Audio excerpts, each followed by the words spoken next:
Innal hamdalillah wassalatu wassalamu ala Rasulillah asyhadu an la ilaha illallah wa asyhadu anna Muhammadan abduhu wa rasuluhu wa ba'du.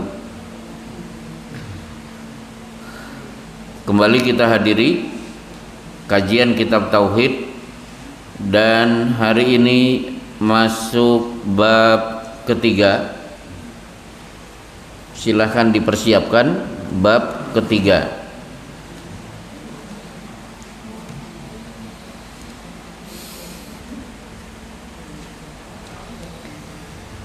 Ada yang mewakili membaca judulnya terlebih dahulu?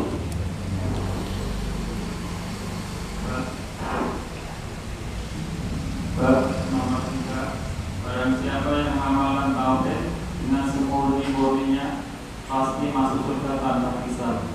Firman Allah Ta'ala surah An-Nahl ayat 122, Inna Ibrahim kana ummatan qanitan lillahi hanifan wa lam yakun minal musyrikin.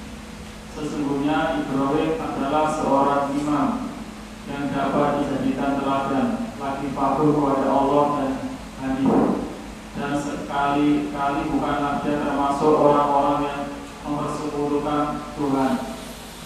Baik, kita bahas judul terlebih dahulu. Siapa yang merealisasikan tauhid dengan benar maka akan masuk surga tanpa hisab. Masuk surga itu ada tiga. Satu, masuk surga tanpa hisab. Siapa? Mungkin dia mujahid yang mati syahid di medan perang, seperti Hamzah bin Abdul Muthalib yang syahid di medan Uhud, atau Zaid bin Harisah, Ja'far bin Abdul Muthalib, dan Abdullah bin Rawahah yang mati syahid di perang Mu'tah. Atau dia masuk surga tanpa hisab karena dia merealisasikan tauhid murni benar tanpa dikotori dengan noda syirik. Tapi ada orang masuk surga tipe kedua dengan hisab, tetap dihisab. Ada juga yang masuk surga ma'alan, dia dihisab tapi mampir terlebih dahulu di neraka. Yang ini dibahas oleh Imam Muslim di kitab Sahih Muslim di Kitabul Iman. Orang-orang yang mendapatkan gelar Jahannamiyun, mantan-mantan penghuni neraka Jahanam. Berarti ada Muslim masuk surga tapi harus masuk neraka terlebih dahulu. Nah, malam ini kita membahas siapa yang masuk surga tanpa hisab. Syekh Muhammad bin Abdul Wahhab memulai pembahasan dengan menampilkan firman Allah, Inna Ibrahima kana ummatan qanitan lillahi hanifa wa lam yaku minal musyrikin. Di sini Ibrahim memiliki 4 keistimewaan. Ada apa ini? Air minum atau konsumsi, Pak? Oh, konsumsi. Silahkan dibagi dulu.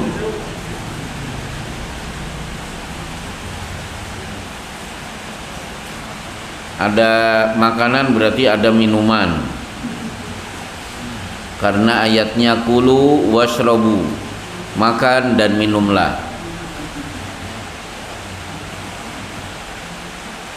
Silahkan dibagi dulu biar tenang pelajaran.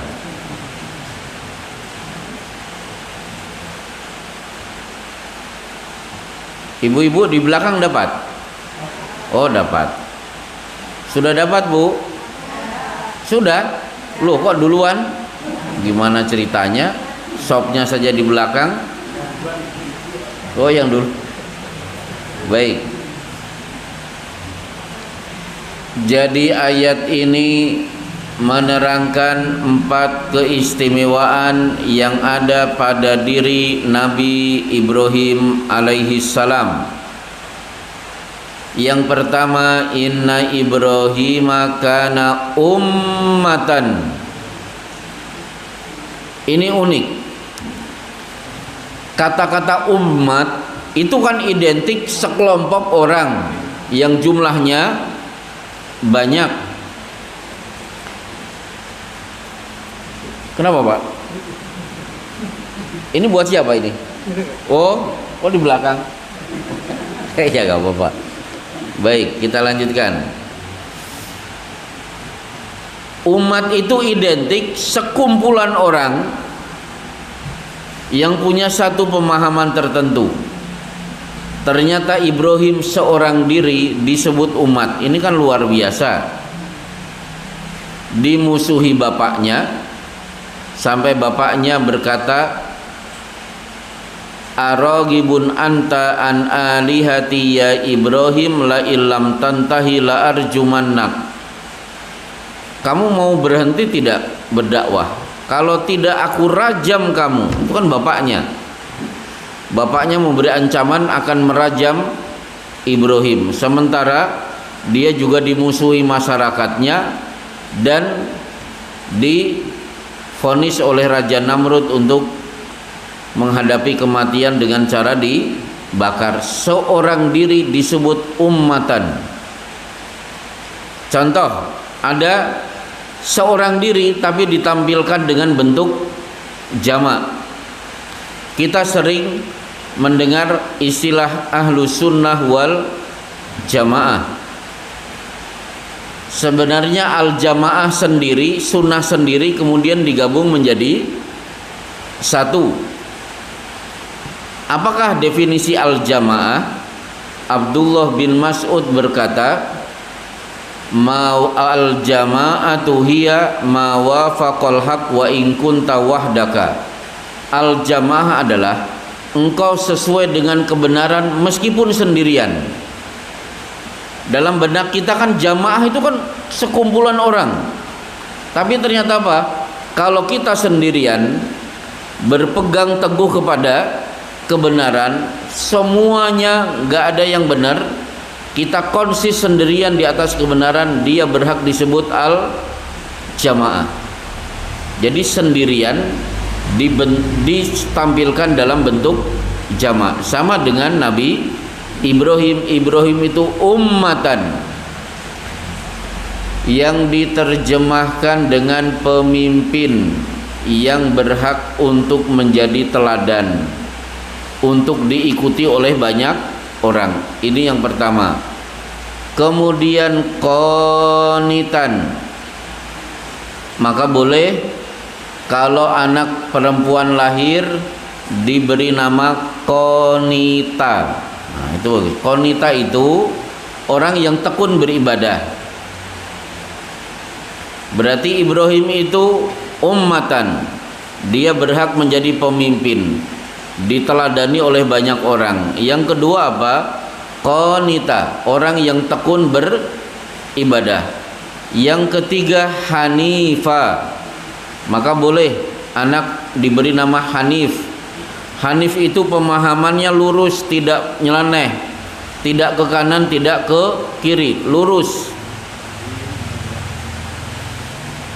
Dan yang paling akhir, walam yaku minal musyrikin. Ibrahim bukan termasuk orang yang masuk kelompok orang-orang musyrik. Baik, ayat pertama selesai. Ayat kedua silakan dibaca.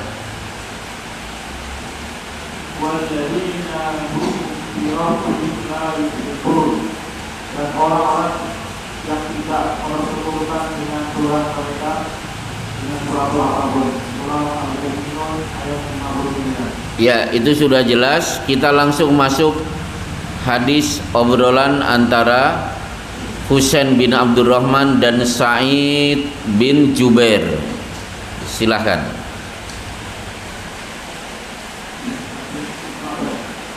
Ya. Ya. Oh, sebelum uridot, Pak. Di bawahnya yang tadi walladzina hum bi rabbihim la yusyrikun. Nah, di bawahnya kan ada obrolan Husain bin Abdurrahman dengan Said bin Jubair. Silahkan.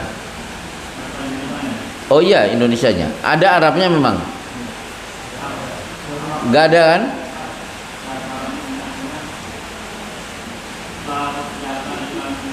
Sebelum la ruqyata illa min ainin aw rahmatin. Siapa di antara kalian yang melihat bintang jatuh? Ayyukum ra'al kaukaba al barihah? Itu ada? Ya. Ya.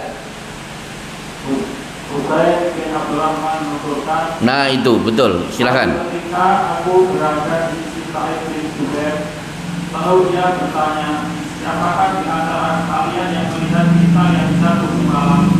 Aku pun menjawab, aku. Kemudian aku berkata, ketahuilah, sesungguhnya aku ketika itu tidak dalam keadaan sholat. Ya, cukup sampai di situ. Jadi Said bin Jubair ini seorang tabi'in, nanya, dan salah satu orang yang ditanya adalah seorang sahabat namanya Husain bin Abdurrahman. Siapa di antara kalian yang tadi malam melihat bintang jatuh? Ayyukum ra'al kaukaba al barihah. Refleks Husain menjawab, saya. Perlu diketahui, bintang kalau jatuh dari langit itu tanda rujuman lisyayatin. Allah sedang melempar setan yang mencuri informasi dari langit. Di langit sana itu malaikat ngobrol satu dengan yang lain. Salah satu obrolan para malaikat adalah tentang peristiwa yang akan terjadi. Nah, obrolan para malaikat didengar oleh setan yang disebut dengan mustarikus sam'i, para pencuri berita-berita di langit, untuk disampaikan kepada para dukun dan peramal.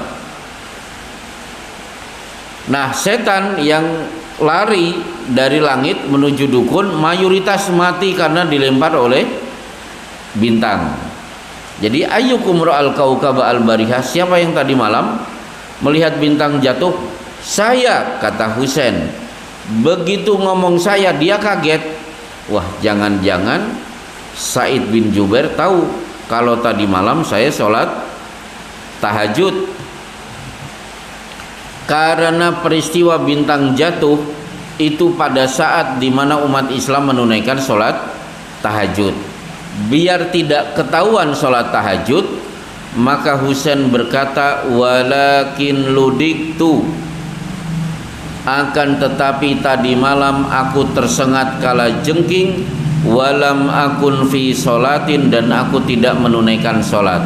Maksudnya begini, pelan-pelan ya. Saya lagi tidur, sedang tidur. Tiba-tiba disengat kala jengking. Otomatis kan saya bangun karena sakit. Begitu bangun mata melotot, tiba-tiba melihat bintang jatuh. Nah, sebenarnya habis itu Husain kemudian tetap sholat tahajud, tapi dia membohongi Said bin Jubair dengan mengatakan walam akun fi sholatin, tadi malam aku tidak sholat. Maksudnya apa? Jangankan sholat, kaki saja sakit luar biasa, kena entuk dari kalajengking. Berarti Husain bin Abdurrahman membohongi Said bin Jubair untuk menutupi sholat tahajudnya.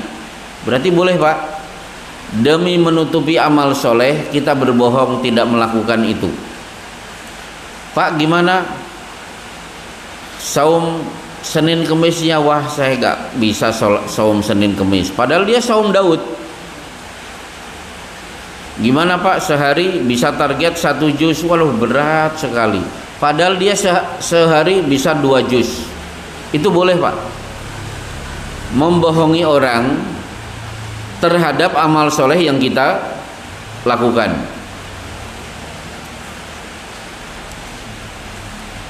Jadi Husain bin Abdurrahman bohong. Dia itu sebenarnya sholat tahajud, tapi ngomong walakin lam akun fi sholatin. Tadi malam saya tidak sholat tahajud. Wong ini kaki sakit kena entupan dari kala jengking. Baik, silahkan dilanjutkan. Tetapi Mas mengatakan kala jengking. Dia bertanya, lalu apa yang kamu perbuat? Jawabku, aku meminta ruqyah.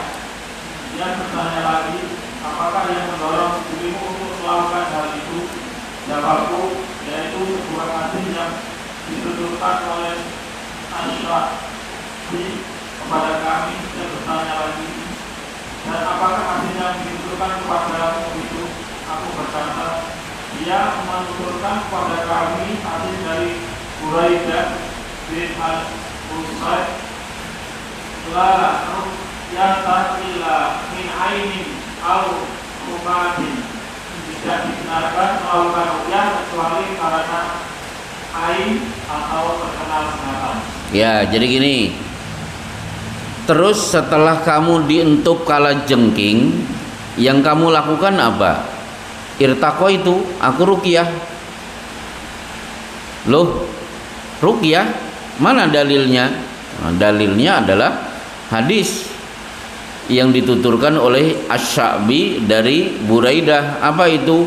La ruqyata illa min ainin au hummatin. Tidak ada ruqyah kecuali karena sakit disebabkan oleh ain atau karena sengatan binatang yang berbisa. Dalam hal ini kala jengking. Maksudnya begini, Bapak kalau sakit, obati penyakit dengan teori dunia, dengan teori langit. Kalau saya sakit, saya obati dengan teori dunia, berarti pergi ke dokter, minum obat. Tapi jangan lupa penyakit juga bisa disembuhkan dengan teori dari langit. Caranya apa? Ruqyah. Mungkin membaca Al-Fatihah, sebagaimana di Sahih Muslim, kepala suku tersengat kala jengking, dibacakan Al-Fatihah, tiba-tiba sembuh seolah-olah dia tidak sakit sebelumnya. Atau diruqyah dengan membaca Bismillah, Bismillah, Bismillah. A'udzu bi'izzatillahi wa qudratihi min syarri ma ajidu wa uhadir. Atau membaca Allahumma rabbin nas idhibil basya isfi anta syafi la syifaan illa syifauka syifaan la yughadiru sakoman. Saya pernah kencing batu total 7 kali. Sakitnya luar biasa. Sekali diselesaikan dokter, 2 ke dokter, 3 dokter, yang keempat mental saya kuat. Saya ambil air putih, saya bacakan Al-Fatihah dan beberapa bacaan tadi, kemudian saya tiup, kemudian saya minum. Setelah itu saya ngantuk, kemudian tidur, begitu bangun kencing, batunya keluar. Berarti saya sakit, saya obati dengan teori dari langit. Nah, tadi la ruqyata illa min ainin au hummatin. Tidak ada ruqyah kecuali karena sengatan kala jengking atau ain. Ain itu apa? Ain itu terjemahan aslinya mata. Orang bisa sakit gara-gara mata. Maksudnya apa? Melihat sesuatu. Kalau Bapak melihat sesuatu dengan penuh kekaguman, maka jangan lupa nama Allah disebut. Karena bisa saja nama Allah tidak disebut, yang keluar adalah ucapan-ucapan kekaguman, tiba-tiba orang itu jatuh sakit. Misalnya ada orang pintar, akhirnya disebut apa? Wow, keren, jos, gandos. apalagi luar biasa, amazing, top markotop, mantul, apalagi Pak, mantap. Tiba-tiba orang itu sakit, diperiksa ke dokter, dokter mengatakan nggak ada penyakit, dicek laboratorium nggak ada, berarti dia sakit karena pujian dari seseorang, melihat yang bersangkutan dengan penuh kekaguman, sementara Allah tidak disebut. Jadi ain itu penyakit yang tiba-tiba terjadi menimpa kita karena pihak lain melihat dengan penuh kekaguman kepada kita tanpa menyebut nama Allah. Harusnya apa? Subhanallah, Masya Allah, luar biasa. Silahkan luar biasa, tapi Masya Allah disebut terlebih dahulu. Maka karena faktor ain, boleh jadi ada orang tiba-tiba berubah sikap. Seperti ada anggota pengajian kita, ibu-ibu, aktif di Facebook, tiap hari menampilkan foto dia. Dari sekian teman Facebook, akhirnya apa? Terkagum-kagum. Akhirnya muncul chat antara si A dan si B. Lama-kelamaan apa? Si wanita ini sudah tidak suka dengan suaminya. Akhirnya apa? Ujung-ujungnya terjadi perceraian dan dia menikah dengan laki-laki teman Facebooknya. Itu terkena ain. Jadi hati-hati. Di Madinah ada orang melihat pohon kurma, buahnya luar biasa. Yang melihat tadi mengungkapkan dengan kata-kata keren, wow, hebat dan lain sebagainya. Tiba-tiba pohon kurma itu terbakar tanpa sebab, hangus. Ada orang punya HP, melihat temannya HP-nya bagus, mahal, dia pelototi dengan penuh kekaguman, dia puji-puji HP itu, tapi nama Allah tidak disebut. Akhirnya orang yang punya HP pusing, HP-nya sering rusak. Kalau datang ke tukang servis HP, ini nggak apa-apa Pak, begitu pulang rusak lagi, berarti HP-nya terkena ain.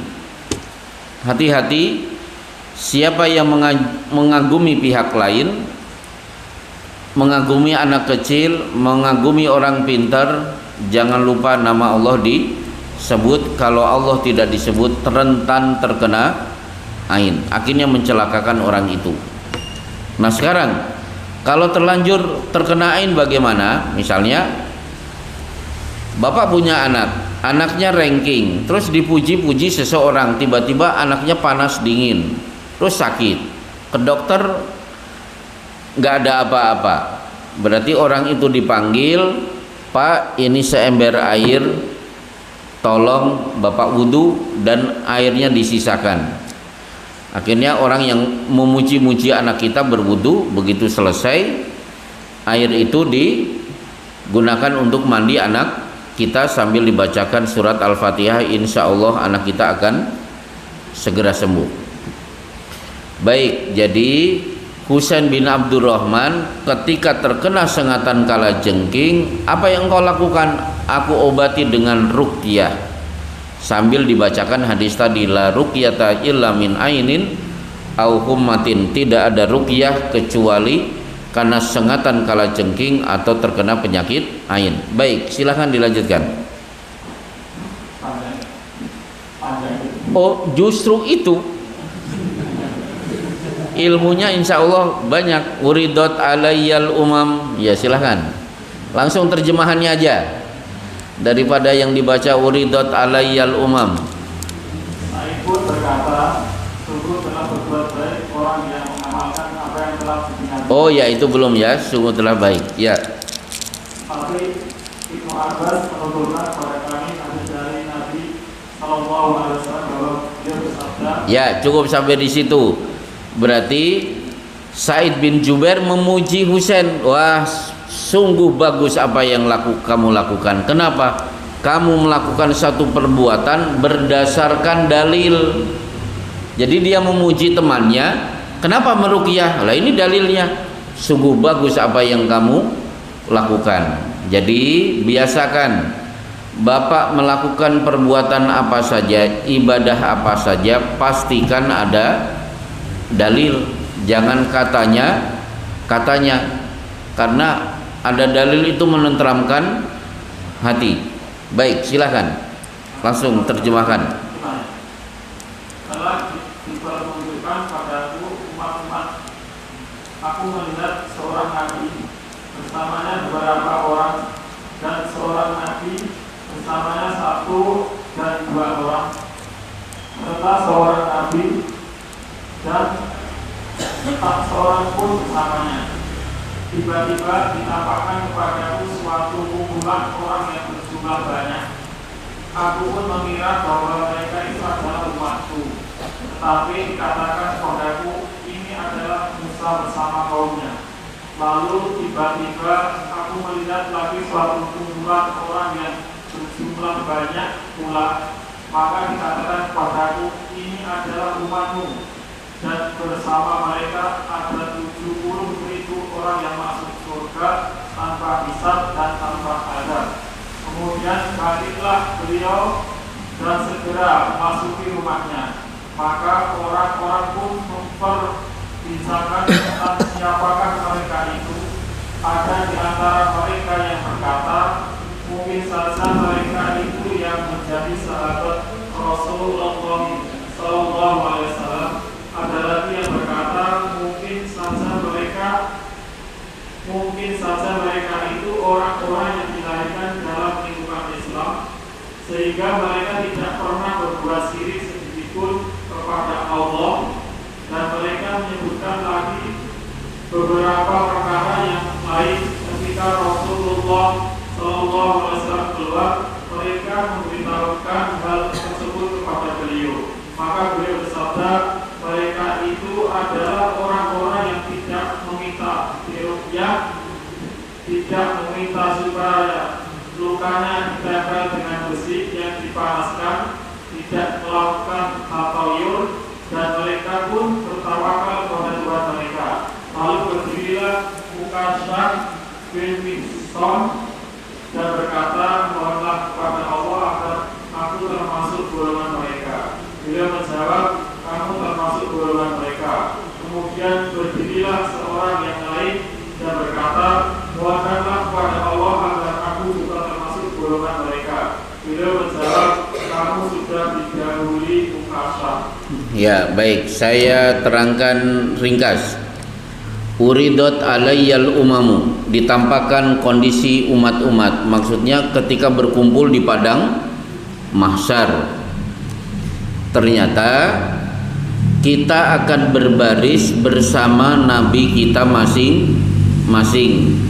Fara'aitun nabiyya wa ma'ahu rahtu. Aku melihat nabi berdiri, di belakangnya banyak pengikut. Wan nabiyyu wa ma'ahu ar-rajul wal rajulan.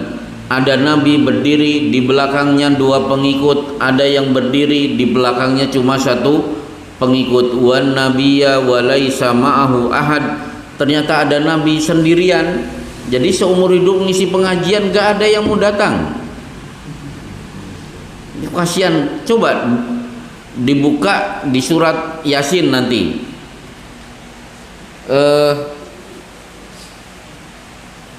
Kan Allah berfirman, id arsalna ilaihi musnaini fakadzabuhuma fa'azzazna bitsalitsin. 3 rasul diutus, ternyata didustakan. Berapa yang mau beriman? Waja'a min aqsal madinati rajulun. Ternyata cuma 1. Coba, ustadznya 3, yang ikut pengajian cuma 1. Itu pun yang 1 begitu pulang kan mati dirajam di surat Yasin. Nabi Nuh berapa lama berdakwah? Falabitha fihim alfasanatin illa khamsin, 950 tahun. Berapa pengikutnya? 12. Coba saya di sini kan 1 jam, 1, 2, 3, 4, 5, 6, 7, 8, 9, berarti 18. Ngisi belum ibu-ibu ya, 18 ya, 25. Nabi Nuh 950 tahun cuma dapat 12, itu pun istri dan anaknya kafir. Saya ngisi pengajian cukup 1 jam, yang hadir 25. Yang dinilai oleh Allah hasil atau amal, maka wa quli malu fasayarallahu amalakum, beramalah, Allah akan melihat bagaimana kalian beramal, bukan hasilnya. Kalau hasil dijadikan patokan, saya lebih mulia daripada Nabi Nuh, tapi Allah tidak melihat hasil. Kalau dilihat dari hasil, oh Kiai Zainuddin MZ, Allahu yarham, itu kan dai apa? 1 juta umat coba. Berarti jauh lebih hebat daripada Nabi Nuh, tapi Allah tidak melihat jumlah yang hadir. Yang dilihat itu amal. Baik. Jadi ada nabi pengikutnya banyak, ada nabi di belakangnya 2, di belakangnya 1, ada yang berdiri sendiri. Tiba-tiba faidah sawadun adim, ada nabi pengikutnya sangat banyak. Fadonantu annahum ummati, aku kira itu umatku. Kata Allah, itu bukan. Hada Musa wa qaumuhu, itu Musa dan kaumnya. Berarti Nabi Musa adalah nabi yang perolehan umat itu ranking kedua di bawah Rasulullah Shallallahu Alaihi Wasallam. Dan perlu diketahui bagi yang tahu Quran, nabi yang paling banyak dikisahkan dalam Al-Quran itu Nabi Musa, mayoritas. Jadi mendominasi kisah Nabi Musa dalam Al-Quran untuk menunjukkan betapa sabarnya Musa dan betapa jahatnya Bani Israel terhadap dakwah Nabi Musa alaihissalam. Akhirnya Allah mengatakan, hadihi ummatuka wa ma'hum sab'una alfan yadkhulunal jannata bighairi hisabin wala adabin. Wahai Muhammad, jumlah yang sangat besar itu adalah kaummu, di mana umatmu akan masuk surga 70.000 tanpa hisab dan tidak diadab. Jadi umat Rasulullah yang masuk surga tidak dihisab dan tidak diadab ada 70.000. Banyak atau sedikit?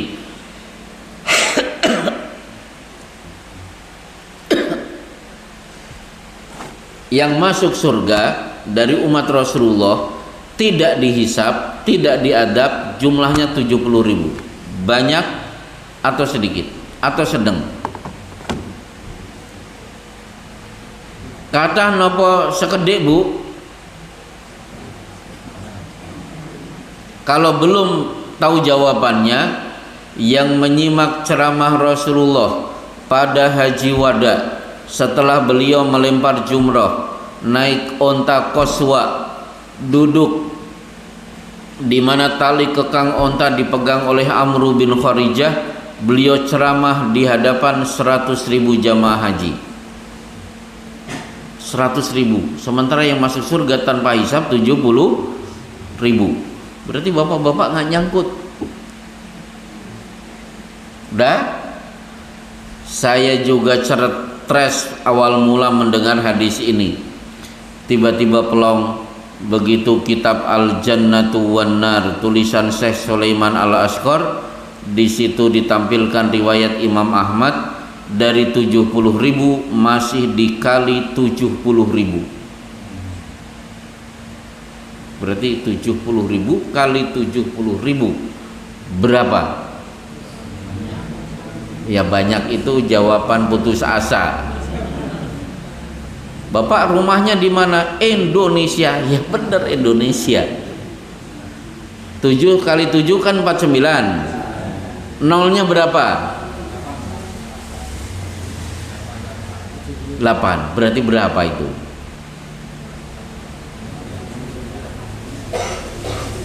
Mas tadi berapa? 4,9 miliar, semoga tidak salah. Jadi umat Rasulullah yang masuk surga tanpa hisab itu 70.000 masih dikali 70.000.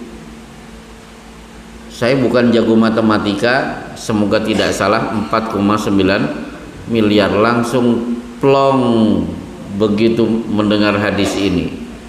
Kitab, kenapa? Berarti banyak. Ya betul, berarti banyak. Begitu selesai menyebut angka 70.000, Rasulullah pulang, tidak melanjutkan ceramahnya, sehingga seisi masjid pada diskusi. Ini siapa kira-kira? Oh, kita para sahabat yang akan masuk kriteria itu. Ternyata ada usulan, oh enggak, itu wulidu fil Islam, mereka yang terlahir dalam keadaan Islam dan tidak pernah berbuat syirik. Sedang asik-asiknya diskusi, tiba-tiba Rasulullah datang lagi ke masjid. Para sahabat menyampaikan hasil diskusi itu. Akhirnya Rasulullah mengatakan, yang 70.000 itu satu, humul ladina la yastarkun. Kalau ingin masuk 70.000 berarti tidak minta diruqyah. Kalau diruqyah boleh, tapi usahakan jangan meminta diruqyah. Rasulullah tidak minta diruqyah, tapi Jibril datang meruqyah Rasulullah, dibacakan Qul a'udzu birabbil falaq. Rasulullah pernah diruqyah oleh malaikat Jibril, tapi Rasulullah tidak minta. Maka dulu ketika saya biasa ngusir-ngusir jin, biasa meruqyah, akhirnya banyak yang datang minta diruqyah.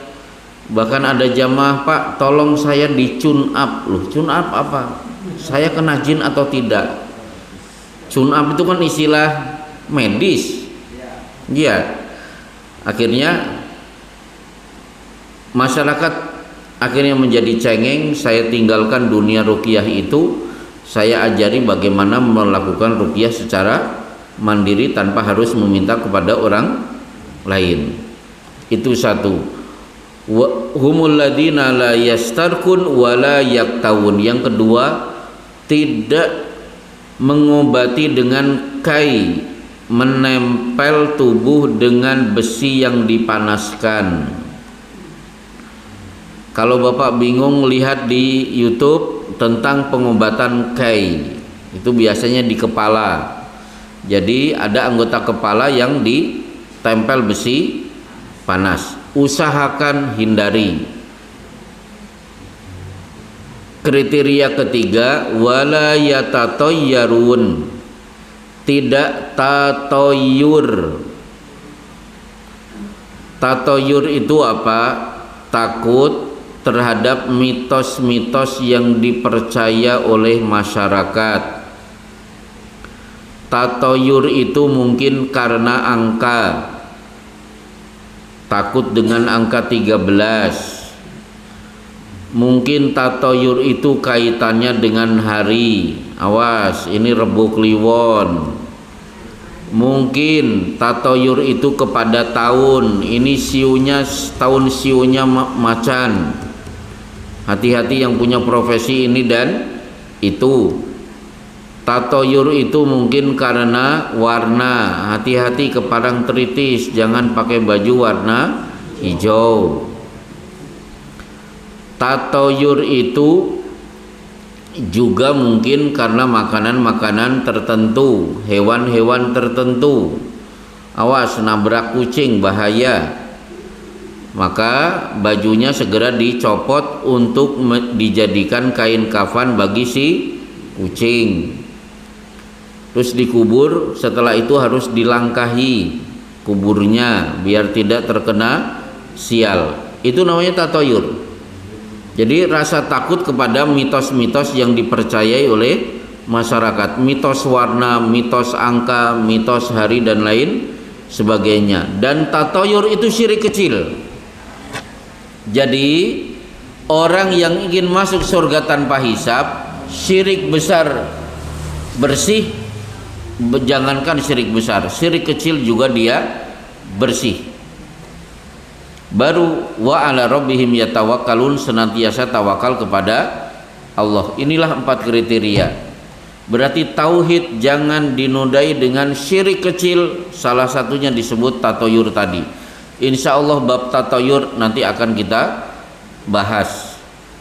Nah kemudian tiba-tiba ada sahabat namanya Ukasyah. Nah, boleh silahkan nanti anaknya lahir diberi nama Ukasyah. Ya Rasulullah ud'uni an yaj'alani minhum, saya minta didoakan supaya aku masuk kelompok 70.000. Rasulullah anta minhum, ya saya doakan kamu termasuk bagian dari mereka. Tiba-tiba ada sahabat, ada orang lain berdiri minta didoakan. Apa jawaban Rasulullah? Sabaqaka biha Ukasyah, maaf kamu sudah kedahuluan Ukasyah. Ngapunten Pak, pun kedisian kalih Ukasyah. Nah kita lihat kenapa Rasulullah memberi jawaban Anda sudah kedahuluan Ukasyah. Ini bahasa kinayah. Seorang muslim harus bisa mengolah bahasa dengan bahasa kinayah. Bahasa kinayah itu bahasa halus, tidak mengucapkan kalimat sesuai dengan bahasa aslinya. Coba kalau bapak perut sakit mau melakukan itu, bahasa kinayahnya apa? Saya mau ke belakang. Coba kalau bahasa terang-terangan apa Pak? Ngising. Nah betul, ngising itu benar, tapi tidak enak didengar. Maka saya mau ke belakang, itu bahasa kinayah. Nah kinayahnya Rasulullah apa? Jadi gini, yang berdiri orang kedua itu tidak memiliki kriteria 4 tadi sebagaimana yang sudah dimiliki oleh Ukasyah. Supaya tidak menyinggung perasaan orang itu, maaf kamu sudah kedahuluan Ukasyah. Contoh begini, saya dulu ngajar di pesantren, ada anak nakal 3 kali digundul, orang tuanya datang bertanya, Ustadz apakah anak saya nakal? Kalau saya jawab jujur, pesantren sudah pusing menghadapi anak bapak dan ibu. Tapi kita jawab, kan kasihan bapak dan ibunya dari jauh-jauh dari luar kota datang menengok anaknya. Kita jawab, bapak dan ibu, putra bapak dan ibu ini ya seperti anak-anak yang lain, kullu mauludin yuladu 'alal fitrah, setiap bayi terlahir dalam keadaan fitrah.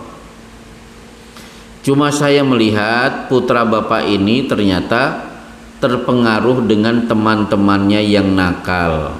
Padahal intinya kan nakal, cuma pakai bahasa terpengaruh dengan teman-temannya yang nakal. Coba nanti bapak dan ibu beri nasihat kepada putranya.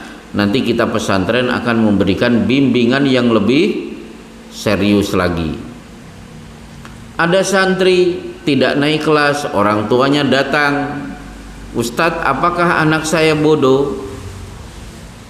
Kalau kita jawab jujur, mungkin orang tuanya juga pasti akan ya nggak nyaman. Maka saya jawab, putra bapak tidak bodoh.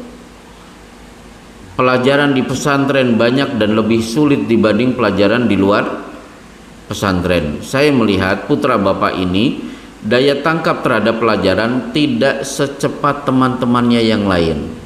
Padahal intinya kan bodoh, tapi menggunakan kalimat begitu. Jadi inilah akhlak. Maka saya sampaikan bahwa berdakwah itu jangan yang penting menyampaikan kalimat yang hak.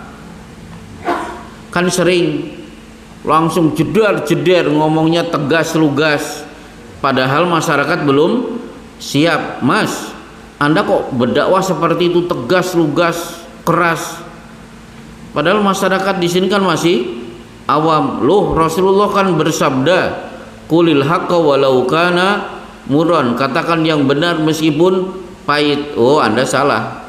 Hadis ini diletakkan oleh para ulama di bab apa? Babul ikrar, bab mengakui perbuatan dosa, minta dihukum di dunia daripada di akhirat.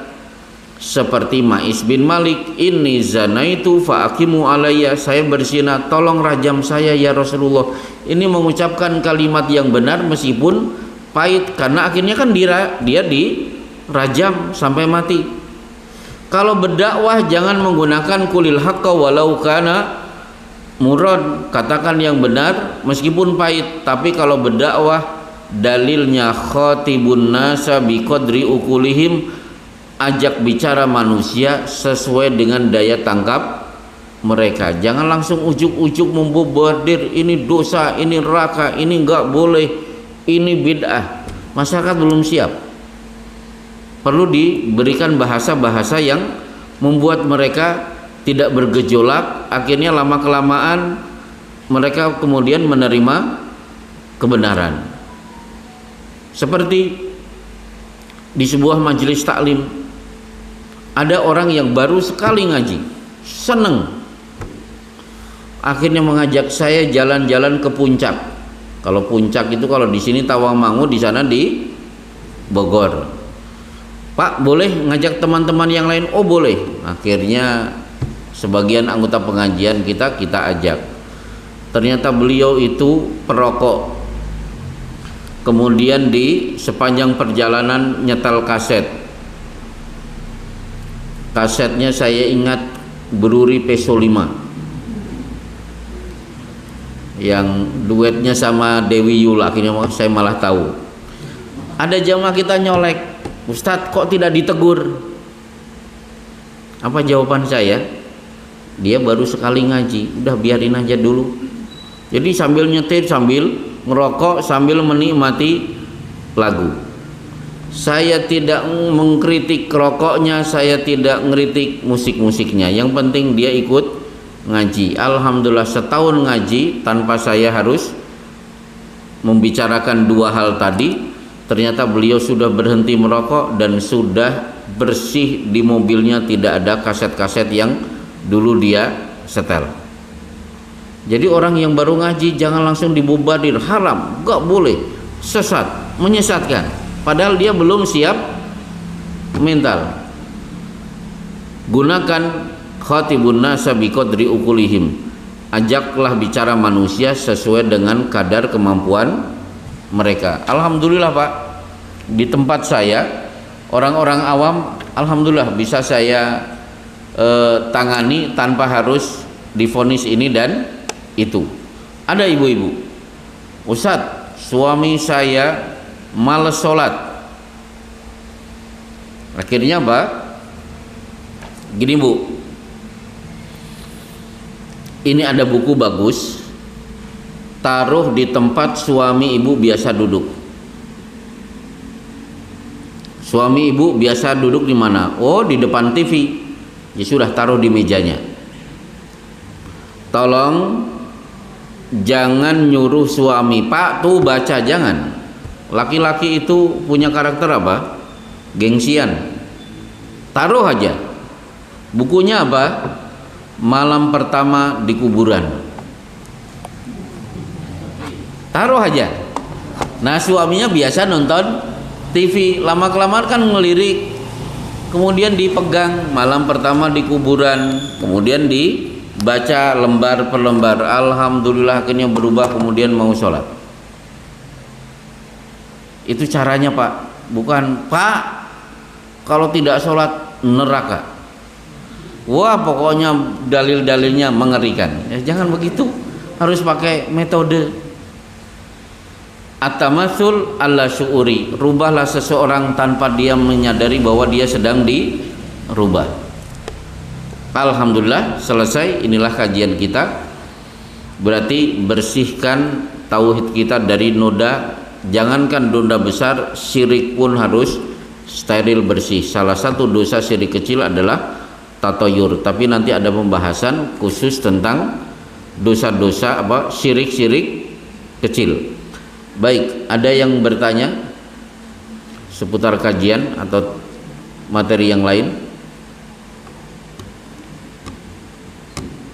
Alhamdulillah. Maaf, di sini peserta paling jauh dari mana?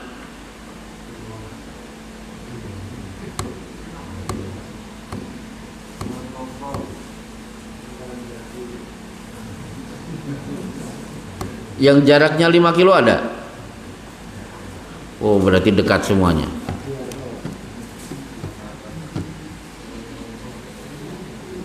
Insya Allah selesai. Kita akan lanjutkan di pekan yang akan datang, insya Allah. Wassallallahu ala Muhammadin wa ala alihi washabbihi wasallim. Assalamualaikum warahmatullahi wabarakatuh. Maaf, airnya tidak saya minum karena tadi sudah banyak minum, Pak.